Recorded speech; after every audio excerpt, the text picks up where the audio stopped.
আসসালামু আলাইকুম। স্বপ্নাস life and কুকিংয়ের পক্ষ থেকে সবার প্রতি রইল অনেক অনেক শুভেচ্ছা ও ভালোবাসা।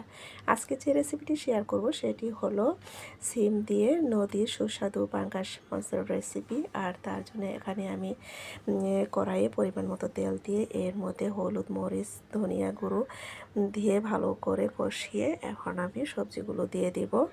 এর মাঝখানে আমি লবণ দিয়েছি, সেটা দেখাতে ভুলে গেছি। এখন আমি সবজিগুলোকে ভালোভাবে কষিয়ে নেব। কষিয়ে নেওয়ার পর এর মধ্যে আমি পরিমাণ মতো পানি দিয়ে দেব। আর এখানে আমি মাছগুলোকে লাল লাল করে ভেজে নিচ্ছি। তারপর এই ঝোলের মধ্যে মাছগুলো দিয়ে দিচ্ছি, দিয়ে এখন আবার ভালো করে জাল করে নেব। তারপর এর মধ্যে ধনিয়া পাতা দিয়ে তরকারিটাকে আরও সুস্বাদু করে নিব। আমার রেসিপিটি কেমন হয়েছে বলবেন সবাই। ভালো লেগে থাকলে লাইক কমেন্ট করতে ভুলবেন না। সবাইকে অনেক অনেক ধন্যবাদ। সবাই ভালো থাকবেন, সুস্থ থাকবেন। আল্লাহ হাফেজ।